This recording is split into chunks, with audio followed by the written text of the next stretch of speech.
प्रसंग चल रहा है कि बाबा को तन्हाई की सजा दी गई, बड़ी कठिन सजा। भगवान कृपा करते हैं तब प्रतिकूलता देते हैं। बाबा को इस देशभक्ति के लिए बहुत बड़ा कष्ट उठाना पड़ा। शरीर में इंजेक्शन लगवाए गए थे अंग्रेजों के द्वारा, जिससे पूरे शरीर में बड़े बड़े फफूले चेचक जैसे थे। बहुत पिटाई हुई थी जिससे पूरा शरीर सूजा हुआ था। सर्दी का समय था और वो नारियल के जाट के उसकी केवल इतना जितने से अंग ढका रहे उतना। तन्हाई में बहुत कठिन सजा होती है। आप लेट नहीं सकते हैं, बिल्कुल कड़ा शासन, आसपास सूल जैसे चुभे, मतलब ऐसा रहता है कि अगर उतनी जगह में आप खड़े रहे या बैठ जाए बस उतना, उसमें आराम व्यवस्था नहीं होती। ऐसी तन्हाई कोठरी में अकेले चक्रधर जी को बड़ा भयानक कष्ट सहना पड़ रहा था। अंग्रेजी शासकों ने कितना सताया, भारतवासियों को जान भी नहीं सकते। बाबा कभी कभी बोलते थे जब गीता वाटिका में, कितनी कठोर यंत्रणाएं सहनी पड़ी। उस कोठरी में नग्न शरीर, ऊपर से बुखार, ऊपर से चेचक और नारियल के टाट की वो थोड़ी सी पट्टी, जाड़े की रात, और कुछ भी खाने पीने की व्यवस्था नहीं। मैं जानता हूं कितना कष्ट देते थे अंग्रेज लोग। और बाबा को विष दिया गया जेल में, और उस विष का प्रभाव जीवन भर रहा बाबा को। पूज्य राधा बाबा को वहां जेल में विष दिया गया। बाबा को पता नहीं, विष की प्रतिक्रिया स्वरूप उनके मुंह के भीतर घाव हो गया। जेल से बाहर आने के बाद बाबा ने बताया कि वैद्य को जब घाव दिखाए गए तो पता चला कि ये जहर देने से है। और ऐसा कितने भारतीय नौजवानों को था। उस घाव को देखकर उन वैद्यराज ने बताया कि ये विष है, विष पवाने से ये ऐसे घाव हो जाते हैं। बाबा ने भावी जीवन में पुस्तकों के आधार पर अपनी प्राकृतिक चिकित्सा स्वयं ही की। उससे कुछ लाभ अवश्य हुआ, परंतु शरीर का पाचन संस्थान उस विष से प्रभावित हो चुका और उसका कुपरिणाम बाबा को जीवन भर कष्ट देता रहा। वो विष का प्रभाव जीवन भर रहा। ऐसा चक्रधर जी को इतना घूसों से मारा गया था, इतना डंडों से चोट पहुंचाई गई थी कि मन ही मन भगवान को पुकार रहे थे। कभी राधे श्याम, कभी सीताराम सीताराम, कभी शिव शंकर ऐसे पुकार रहे थे। निरंतर नाम जप करते भगवान को पुकार रहे थे। चक्रधर जी तन्हाई वाली कोठरी में पड़े हुए थे। उसी दिन चक्रधर जी को एक दिव्य अनुभव हुआ।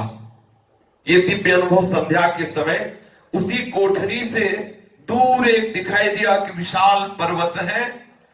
उस विशाल पर्वत का नाम ब्रह्मयोनि, और उस शिखर पर एक विशाल वृक्ष है, और इस विशाल वृक्ष की बड़ी अद्भुत शोभा है, और उसके नीचे भगवान शंकर विराजमान है।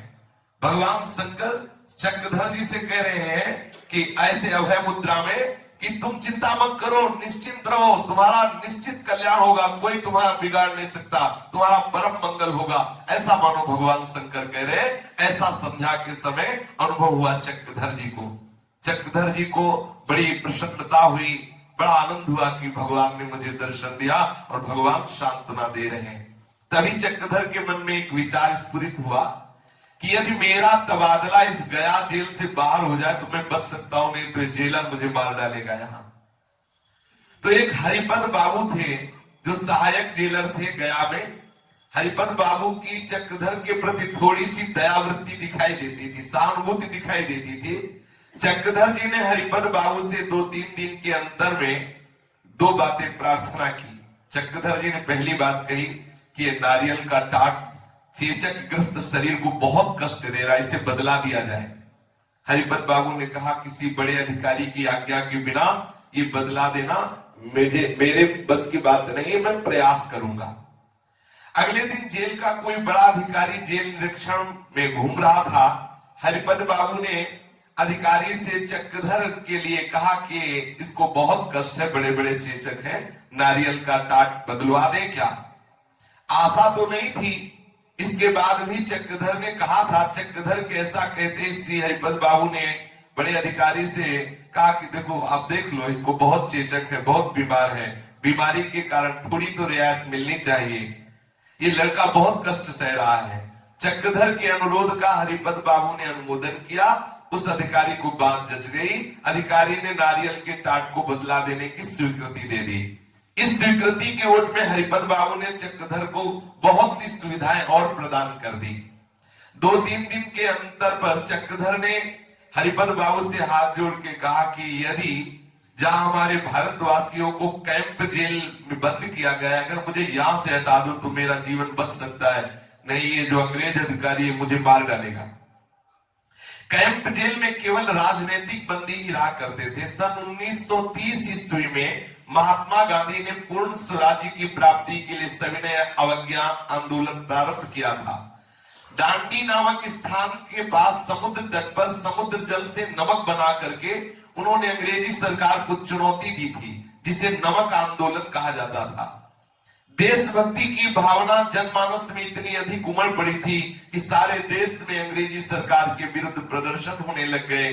गांधी जी सहित प्रमुख नेता जेल में बंद कर दिए गए। इतना ही नहीं, स्थान स्थान पर अनेक लोग बंदी बना लिए गए। इन राजनीतिक बंदियों की संख्या इतनी अधिक थी कि इनके लिए कैंप जेल खोलने पड़े। कैंप जेल में राजनीतिक बंदियों के साथ वैसा दुर्व्यवहार नहीं होता था जैसा इस गया जेल में होता था। तबादले की बात सुनते हरिपद बाबू ने कहा यह तो हो ही नहीं सकता। तुम्हारे कार्ड में एक नहीं 2-2 बातें उस अंग्रेज अधिकारी ने लिखी। पहला, कार्ड पर जिसके नोटोरियस अर्थात कुख्यात और पनिशमेंट अर्थात दंड, ये 2 शब्द विशेष रूप से लिखे हुए होते हैं, उनका तबादला मेजर वर्ग होने ही नहीं देता। जब जब ऐसे कैदियों के तबादले की बात आती है तो मेजर वर्ग तुरंत कहता है कि इस कैदी के सिर पर तो देशभक्ति का भूत सवार है और इसको मैं यहां से कैसे जाने दे सकता हूं। जब तक मेजर वर्ग का हस्ताक्षर नहीं होगा तब तक तबादला हो नहीं सकता। हस्ताक्षर के बाद 3 जांचें होती हैं। पहली बात, स्वयं मेजर वर्ग उन कैदियों को पंक्ति में खड़ा करता है जिनका तबादला होता है। एक कैदी का निरीक्षण करता है और जब वो पास कर देता है तब दूसरी बार उसे अलग बैरक में रखा जाता है। फिर सहायक जेलर आता है, उसकी जांच करता है। प्रातःकालीन जालीदार लारी में कैदियों को बैठाने के पहले जेलर का वार्डर जांच करता है। ये 3 जांचें होने के बाद स्वीकृति मिलने पर उसे इस जेल से फिर वहां भेजा जाता है और यह बहुत कठिन है। चक्रधर ने विनय पूर्वक हरिपद बाबू से कहा, ये मैं सब समझ रहा हूं, मेजर वर्ग की कड़ी दृष्टि मेरे प्रति है, उसको देखते हुए तबादले की कोई संभावना नहीं है, पर फिर भी मैं भगवान से प्रार्थना करता हूं तुम कोई तो प्रयास करो। अगर यहां आते मार डालेगा, मैं चाहता हूं कि एक बार मेरा जीवन बच जाए तो मैं भगवान का भजन करूंगा। अब ये सब नहीं, एक बार मेरा जीवन बच जाए तो मैं भगवत साक्षात्कार करूंगा। एक बार मेरा कार्ड जेलर साहब के सामने आप रखिए तो सही। हरिपद बाबू ने कहा, कुछ कैदियों को कैंप जेल में तबादला होने वाला है, उनके साथ में तुम्हारा कार्ड रख दूंगा। यदि अपनी धुन में कोई भगवान की ऐसी कृपा आई कि वो मेजर वर्ग ने हस्ताक्षर कर दिया तो ठीक, अगर पूछ बैठा कि ये कार्ड किसका, पता चला चक्रधर मिश्र का, तो वो तुमको तो मारेगा है ही और वो मेरे को भी कष्ट दे सकता है। बिल्कुल पक्का ऐसा है। और मैं यही बोल दूंगा कि sir it is by mistake, ये मुझसे भूल हो गई, मैं ऐसा बोल दूंगा। हरिपद बाबू ने वो कार्ड मेजर वर्ग के सामने रखा और वो पता नहीं किस धुन में हुआ, चक्रधर जी की भगवत प्रार्थना गई, उसने देखा ही नहीं, केवल हस्ताक्षर करता चला गया। ये बड़ा आश्चर्य हुआ हरिपद बाबू को भी कि इसने देखा ही नहीं कि किस किस का नाम है और हस्ताक्षर कर दिया है। बिल्कुल भगवत प्रार्थना से हुआ। मेजर वर्ग ने ऐसे झोंक में तबादले के लिए स्वीकृति के हस्ताक्षर कर दिए। पहली बात बन गई। अब 3 सीढ़ियां पार करनी थी। इस हर एक सीढ़ी को गहरी खाई समझ लीजिए, जिसे पार करना महा कठिन था। जिन जिन कैदियों का कैंप जेल में तबादला होना था वे सारे कैदी एक पंक्ति में खड़े किए गए। पंक्ति के हर कैदी का निरीक्षण करने के लिए मेजर वर्ग स्वयं आता। मेजर वर्ग के साथ हरिपद बाबू भी थे। हरिपद बाबू ने देखा कि चक्रधर जी अंतिम छोर पर खड़े हैं। मन ही मन सोचने लगे कि बस जहां इसकी दृष्टि पड़ी मेजर वर्ग की टूट पड़ेगा चक्रधर जी पर, जाने की तो बात दूरी बहुत मारेगा। वो घबरा रहे थे अंदर से, दस्तखत तो इसने कर दिए पर जाने नहीं देगा, मारेगा, निश्चित मारेगा। ये इसलिए कि मेजर वर्ग अच्छी तरह से जानता है कि चक्रधर उसका विरोध करने वाला है। केवल छटनी ही नहीं, वो क्रोधाग्नि से भवक हो सकता है, वो खून पी ले, हो सकता है वो प्राणलेवा मिलिट्री बूटों के नीचे चकनाचूर कर दे चक्रधर को, हो सकता है तड़पते तड़पते हमारे सामने ही चक्रधर को मरना पड़े। अब क्या करें, घबरा रहे थे हरिपत बाबू। मेजर वर्ग एक एक कैदी के सामने खड़ा होता, देखता, ठीक है, आगे बढ़ता। ज्यों ज्यों वो चक्रधर की ओर आगे बढ़ रहा था तो चक्रधर जी के भी मन में निराशा बढ़ती चली जा रही थी। इतना ही नहीं, चक्रधर जी सोच रहे थे कि मुझ पर अब जो बीतेगी बीतेगी, मेरे कारण हरिपत बाबू को भी पिटना होगा और नौकरी छोड़नी होगी। अन्य राजनीतिक बंदियों को तथा वार्डरों को भला क्या पता कि चक्रधर तथा हरिपत बाबू के भीतर विचारों का कैसा भीषण तूफान उठ रहा है। अब चक्रधर जी के पीछे केवल 3 कैदी रह गए आगे, और वो चेक करता हुआ अधिकारी आगे बढ़ा, कदम पे कदम बढ़ाता हुआ। जे ही चक्रधर जी के बगल में आया, उनके दिल की धड़कन बढ़ गई कि अब तो बस देखते ही टूट पड़ेगा। वो इतना नाराज रहता था इनके ऊपर। चक्रधर के बगल वाले कैदी के सामने जे ही मेजर वर्ग खड़ा हुआ, चक्रधर जी भगवान से प्रार्थना कर रहे हैं, भगवान मुझे मुक्त कर दो इस संकट से, मैं आजीवन आपका भजन करूंगा, कभी अब इस प्रपंच में नहीं फंसूंगा। बड़ी धड़कन बढ़ रही थी चक्रधर जी की। ये देखो भगवत कृपा ही होती, इसीलिए बहुत जोर का वैराग्य बाबा का हुआ। ये सब कष्ट प्राप्त किए ना, मन में आ गया दुख में संसार। भगवान गीता जी में कहते हैं, जन्म मृत्यु जरा व्याधि दुख दोषानुदर्शनम, जन्म और मृत्यु और दुख और शोक रोग व्याधि, इनका चिंतन करो कि कितना भयानक कष्ट होता है, तो तुम्हें संसार से वैराग्य होगा। उसी समय बड़े जोर का धमाका हुआ। जो ही मेजर वर्ग के कदम चक्रधर जी के पास आने ही वाले थे कि कार्यालय में बहुत जोर का धमाका हुआ। ऐसा लगा किसी ने बम फोड़ दिया, एकदम भगदड़ मच गई। तो वो जो अधिकारी था वो भागा ऑफिस की तरफ कि ऐसा लगता है किसी भारतीय ने विरोध में बम फोड़। और हुआ ये था कि बहुत बड़ा एक बंडल उस बिल्डिंग के ऊपर रखा हुआ था और नीचे गिरा धड़ाम से, तो एकदम अब वो सब भगदड़ मच गई। अब अधिकारी वो वहां गया, जब देखा कि बंडल है तो फिर वो दोबारा लौट के नहीं आया, पास हो गए। चक्रधर, ये देखो कितनी खतरनाक बात थी कि इतना विरोधी भारतीय नौजवानों का ये अंग्रेज, तो भगवान ने कैसे हटा दिया, एक सीढ़ी पार कर दी। बहुत प्रसन्न हुए चक्रधर जी की बच गए। अब उसकी जांच से, क्योंकि दस्तखत तो पहले ही उसके हो गए थे, अब उसकी जांच में यही रह गए थे, बंडल गिरने से, आवाज होने से वो भाग के उधर गया, तो लौट के जांच करने नहीं आया। चक्रधर और चक्रधर के साथ सिंहपत बाबू ने भीतर भीतर ठंडी की सांस ली। अभी तो 2 सीढ़ियां और पार करनी थी। तबादले वाले सारे कैदियों को एक अलग बैरक में भेज दिया गया। इस बैरक के इन कैदियों की जांच का कार्य सहायक जेलर को सौंपा गया। ये जांच सूर्यास्त के बाद रात को होती थी। जांच के कुछ पूर्व उस सहायक जेलर को इतनी जोर से पित्ताशय में भीषण दर्द हुआ कि उसने हरि बाबू से कहा कि हरिपत बाबू तुम ही जांच कर लो, हम तो अस्पताल जा रहे हैं। भगवान बड़े कृपालु। दूसरी जांच में वो तो जो जांच करने वाला था उसके पित्ताशय में इतना दर्द हुआ कि आया नहीं जांच करने, उधर ही चला। हरिपत बाबू तो थे ही इनको मुक्त कराने के लिए। बची तीसरी सीढ़ी। तीसरी जांच करने में जेल के बड़े बड़े वार्डर आते और वो जांच करते। सूर्योदय के पहले इन कैदियों को जेल से निकालकर जालीदार गाड़ी में चढ़ाया जाता। ये गाड़ी पुलिस की होती, विशेष प्रकार से सुरक्षा से बनाई गई थी। पुलिस के कड़े पहरे के अंदर कैदियों को एक स्थान से दूसरे स्थान में ले जाया जाता। तीसरी जांच के समय खड़ा वो वार्डर चक्रधर के पिताजी का जजमान निकला। उसने जब देखा कि अरे चक्रधर जी को भी यहां से मुक्त किया जाता है, तो उसने सोचा कोई रोक न ले, तो सबसे पहले चक्रधर जी को पकड़ा और बहुत डांटता हुआ रोज का नाटक करते हुए धक्का देके गाड़ी में चढ़ा दिया, कहीं कि कोई जांच दूसरी वार्डर न कर बैठे जो चक्रधर जी को रोक ले। तो सबसे पहले ऐसे ही किया, खूब गुस्सा दिखाते हुए चक्रधर जी को पकड़ा, धक्का मार के पहले गाड़ी में उन्हीं को चढ़ा दिया। चक्रधर जी की सांस में सांस आई कि बच गए, जीवन बच गया। भगवान शंकर की कृपा से चक्रधर की जांच की तीनों ये कठिन सीढ़ियां सरलता पूर्वक पार हो गई। अब श्री चक्रधर जी को कैंप जेल में ले गए। कैंप जेल में अपने देश के जो अंग्रेजों से मुक्त कराने वाले सब नौजवान राजनीतिक नेता सब वहां थे। सारांश में बता रहे हैं कि वहां जो सेवा करने के लिए अंग्रेजों की तरफ से आते तो बहुत दुर्व्यवहार करते थे। तो बड़े बड़े नेता सब मिल करके एक दिन विचार किया कि हम हड़ताल बोलते हैं और इनसे मांग करते हैं कि ऐसे ये दुर्व्यवहार करने वाले लोगों को कैंप जेल में सेवा में ना भेजा जाए, अच्छे लोगों को भेजा जाए। अब वो सब लाइन से बैठ गए। जब ये सूचना पहुंची अंग्रेजों को तो अंग्रेजों ने 50 लठधारी भेजे और उन लोगों से कहा कि आप लोग उठ करके जाइए, ये हड़ताल मत कीजिए। लेकिन ये लोग नहीं माने। तो इसमें ऐसा लिखा है कि वो ऐसे जोर जोर से लाठी मारते कि ऐसे खोपड़ी फट जाती थी।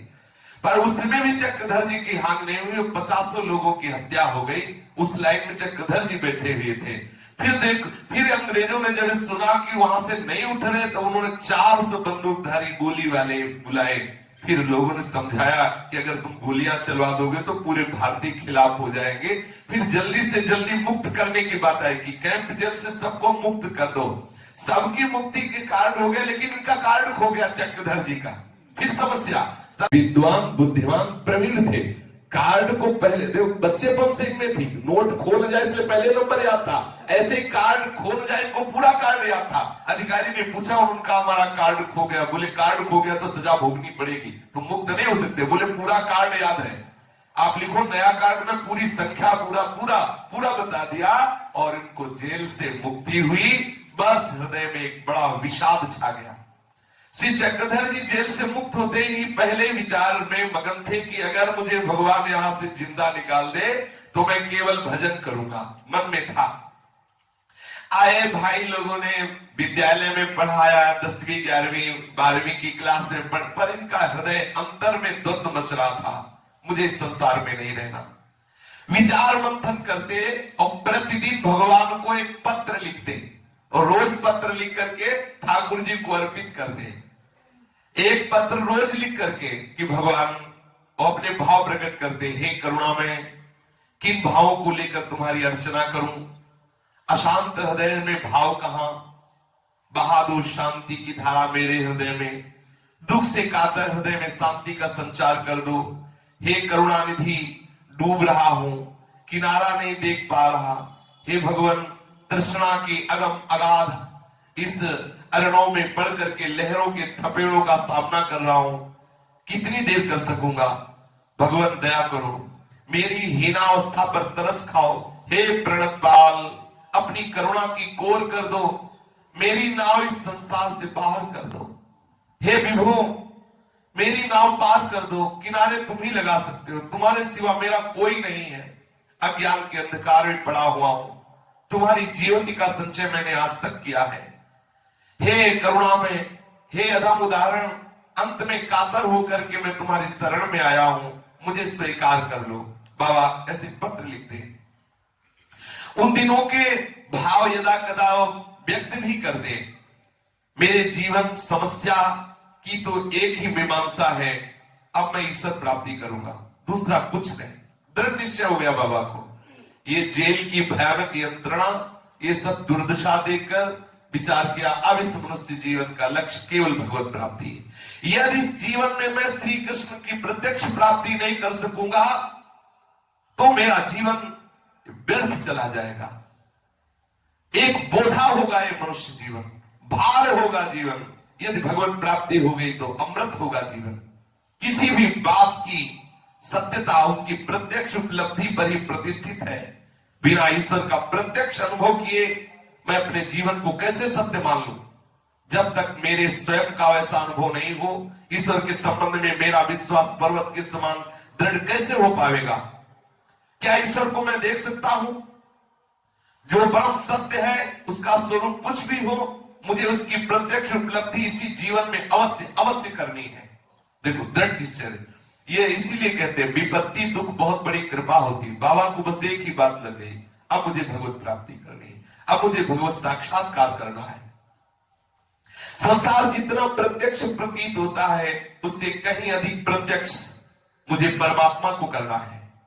जो जो विकार मुझे इस सत्य से दूर हटाते हैं वे मेरे चित्त से आज इसी क्षण हट जाने चाहिए। ये कौन सा शैतान है जो बार बार मुझे पशु के समान भोगों में फंसा रहा है, मुझे अज्ञानी बना रहा है। ये शरीर मेरा जीवन हो ही नहीं सकता।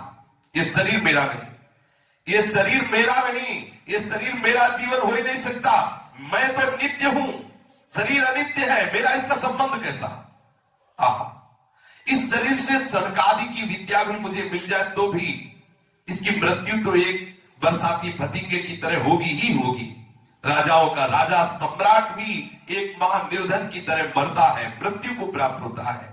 दुर्बल से दुर्बल भी जीव एवं स्वस्थ एवं बलवान पहलवान ये सब मृत्यु के गाल में जाते हैं। मैं इस शरीर से प्यार नहीं करूंगा, ये शरीर मेरे आनंद का विषय नहीं, ये शरीर मेरा जीवन नहीं। बाबा ने अपनी संपूर्ण जीवनी शक्ति एकमात्र भगवत प्राप्ति पर केंद्रित कर दिया। मुझे भगवत प्राप्ति करनी, उन्हें एकांत मिलता तो भगवान से प्रार्थना करते, हे भगवान, जब तुमने कठिनतम परिस्थितियों में मुझे उबारा, अपनी अहेतु की कृपा की अपार सौहार्द प्रकट किया, तो मुझे दिखाई क्यों नहीं दे रहे हो? हे प्रभु, मुझे दिखाई क्यों नहीं दे रहे हो? क्या इस विश्व में तुम्हारे स्वयं के अतिरिक्त कोई भी दूसरा हो सकता है जो मुझे प्रकाश दिखा सके? हे परमात्मा, तुम मेरे जीवन में अपने को प्रकट कर दो।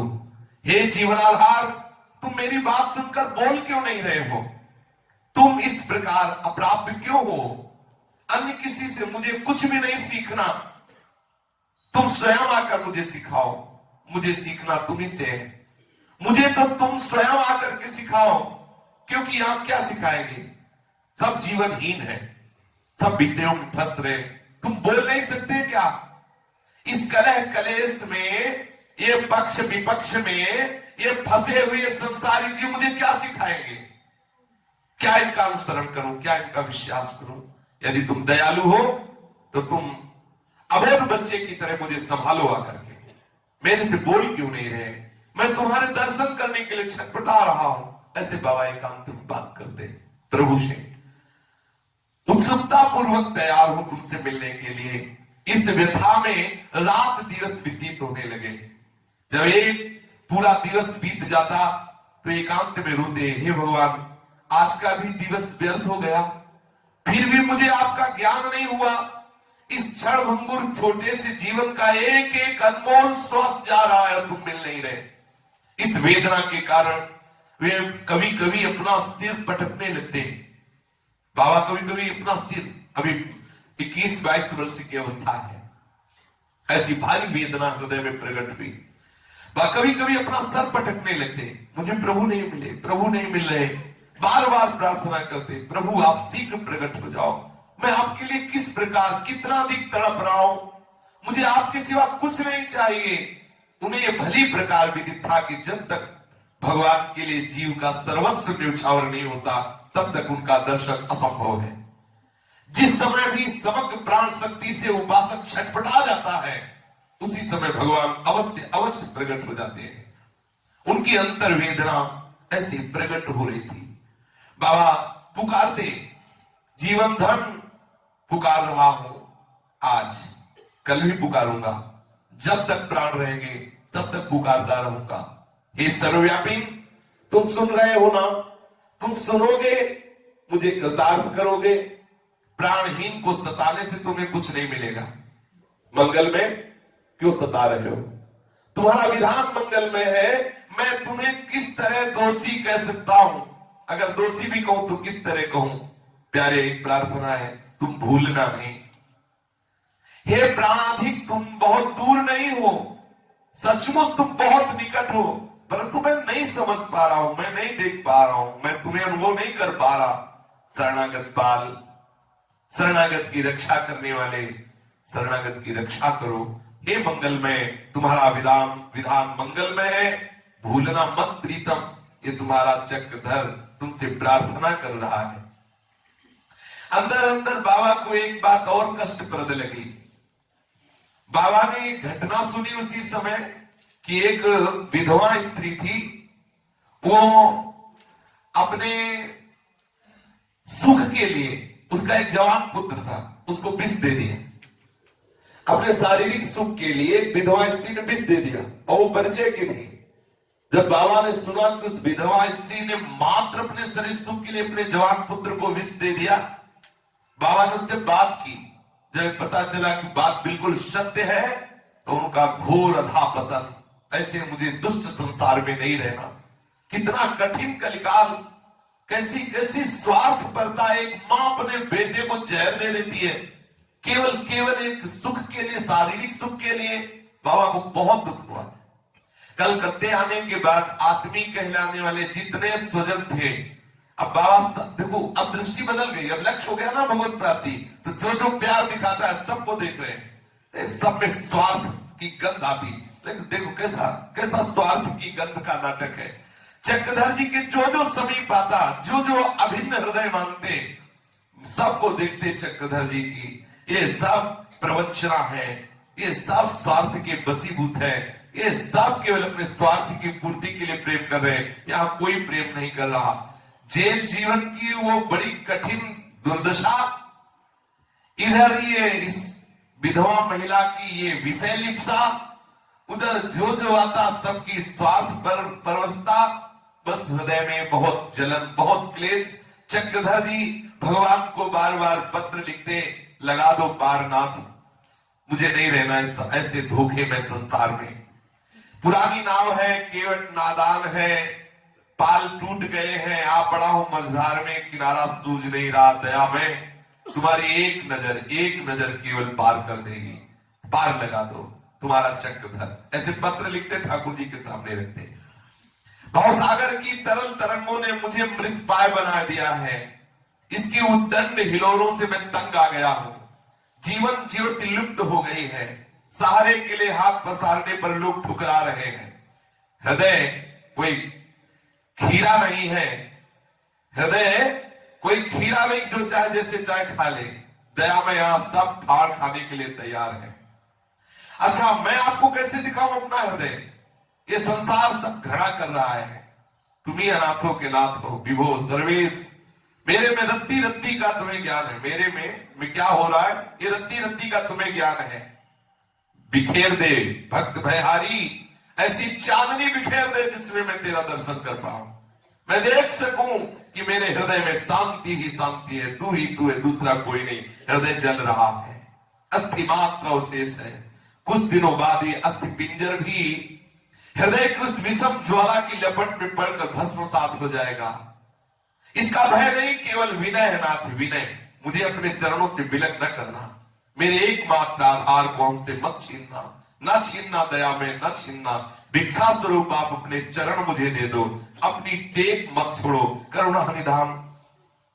एक बार के लिए ही मेरे हृदय में आ जाओ, मेरे हृदय में एक दिव्य ज्योति जला दो, तुम्हारा चक्रधर। फिर दूसरा पद, तुम लीन हो जाना ही पूर्ण आनंद का अनुभव करना है, तुम में लीन हो जाना। संसार असार है, सब कुछ अनिश्चित है, तुम ही केवल निश्चित हो। विभो ले लो मुझे अपने चरणों में ले लो, दया में जो कुछ भी कर रहा हूं उसे तुम्हें नाथ अर्पण करता हूं, तुम मेरी क्षुद्र भेंट को स्वीकार करना। नाथ, क्षुद्र भावनाओं को लेकर आया हूं, उसे तुम ही पर चढ़ा दे रहा हूं, इसे ठुकराना नहीं। प्रेमारणो, तुम ही एक सार हो, सार सार संसार है, तुम्हारी मधुर मुस्कान चाहिए, तुम्हारी मुस्कान का एक एक कण विश्वेश मेरा उद्धार कर देगा। विनय मेरी तुमने सुनी है नाथ, मैंने अनुभव किया है, जब जब पुकारा तब तब तुम हमारे करुणा में, हमारे सामने कृपा में हमारा सहयोग किया, हमें उबारा।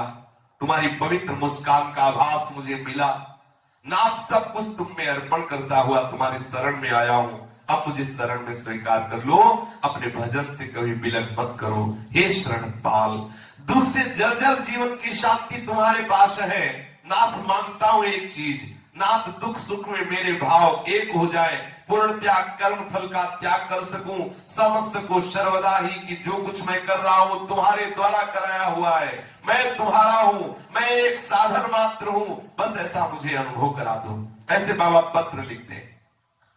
फिर बाबा एक बार अपनी पत्नी से मिले। बाबा के एक पुत्र हुआ जो मरा हुआ प्रकट हुआ, और हृदय में वैराग्य की ज्वाला प्रबल हुई। पत्नी को मिलकर के अपनी स्थिति समझाई। पत्नी से कहा कि मेरी धारणा दृढ़ है, तुम संशय मत करना कि मैं तुम्हारे आंसुओं से पिघल जाऊंगा, मैं संशयहीन होकर दृढ़ता पूर्वक कह रहा हूं कि ये माया का जो प्रसार है, इसके पीछे एक अखंड अविनाशी सच्चिदानंद में परमात्मा है। वो इतना घनीभूत आनंद का स्वरूप है कि उसके सामने ये शरीर और इंद्रियों का सुख कुछ नहीं है। उस परमात्मा के आनंद में डूबने के लिए मैं इस गृहस्थी का और इस गृहस्थी के कार्यों का संपूर्णतया त्याग करता हूं। बहुत गंभीरता से सुन, अपनी पत्नी से कह रहे बाबा कि मैं तुम्हारे आंसुओं से पिघलने वाला नहीं, मैं जो कह रहा हूं उसे सुनो। परमात्मा अपार आनंदमय वैभवमय है, उसके पाने के लिए मनुष्य शरीर मिला है। मैं इस खेल में भोगों के या इस संसार में अपने चित्त को उलझा दूं, अब ऐसा नहीं हो सकता। मैं परमात्मा को प्राप्त करने का अपना प्रयत्न क्षण भर के लिए कभी नहीं छोड़ूंगा, ना मोह से, ना भय से, ना हानि से। कभी किसी भी स्थिति में मैं भजन अब नहीं छोड़ सकता, कदापि नहीं। मुझे तो क्षण भर भी उस दयामय आनंद निधि परमात्मा से अब दूर रहना असह्य हो गया है।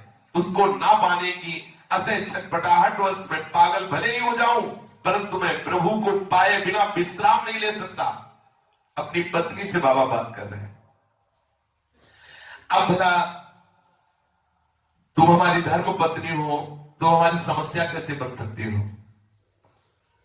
अब वो शांत गंभीर चुप बैठी, कुछ नहीं बोल रही। परिवार में होने वाली समस्त घटनाएं, पति की चरण आश्रित होने पर वो सब सहती थी। परिवार में होती रहती बातें, और बड़े भाई थे और परिवार में भी थी, सब बातें तो चुपचाप सहती रहती। कभी बाबा बैठकर बात नहीं किए। अब जब बात कर रहे हैं तो ये बात कर रहे हैं कि तू रोती है तो भी कोई फर्क नहीं पड़ने वाला, अब मैं तो वैरागी बनकर आनंद पूर्वक भगवत भजन करो। वो चुप शांत बैठी। ये सांसारिक स्वप्न है, इसमें कभी शांति नहीं है। शांति आनंद प्रभु के चरणों में है। मैं इस गृह कार्य में, इस संसार के चिंतन में, इस परिवार के प्यार में कभी नहीं फंस सकता। मैं पूर्ण वैराग्य से युक्त रहूंगा, इस कलह पूर्ण संसार को त्याग दूंगा। अब आप विचार करो कि बाबा के पास तो कितने भक्त लोग भी आते रहे होंगे जीवन में, लेकिन ये महामहिमामय महापुरुष एक भी शब्द नहीं बोली, और ऐसे पतिदेव ऐसे चले गए छोड़ के। जीवन भर किसी से मिलना नहीं, किसी से बात नहीं करना, केवल भगवत चिंतन करते हुए अपने जीवन को व्यतीत किया। और बाबा सदैव गीता जी के इस श्लोक का चिंतन करते। बाबा के हृदय में एक बात दृढ़ता से बैठ गई कि मत्तः परतरम नान्यत् किंचिदस्ति धनंजय, मयि सर्वमिदं प्रोतम सूत्रे मणिगणा इव।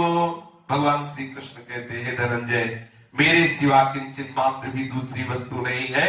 ये संपूर्ण जगत सूत्र में, सूत्र की मणियों के 10 सदस्य मेरे में गुथा हुआ है। श्री चक्रधर जी इसी आस्था से अब पत्नी, भाई, परिवार सब में श्री कृष्ण को झांक के देख रहे हैं। सब में प्रभु है, सब में प्रभु है। चाहे स्त्री हो, चाहे पुरुष हो, बालक हो, वृद्ध हो, चर हो, अचर हो, सभी में एक मेरा श्री कृष्ण है। विद्यार्थी जीवन में गहरा विश्वास बैठ गया, भगवान के सिवा कुछ नहीं है, सब मूर्तमान भगवान ही है। ऐसी चक्रधर जी के हृदय में धारणा। अब चिंतन क्या चल रहा है? गीता का चिंतन चल रहा है, भागवत का चिंतन चल रहा है। संसार से हट करके पूर्ण सच्चिदानंद तत्व की प्राप्ति की विकलता चल रही। बाबा ने निश्चय किया, इस विकलता की पूर्णता संन्यास में ही है। दृढ़ निश्चय कर लिया बाबा ने, दृढ़ निश्चय कर लिया, अब मुझे संन्यास मार्ग में जाना है, अब मुझे गृहस्थी में नहीं जाना। शेष चर्चा कर। श्री राधा वल्लभ लाल की जय।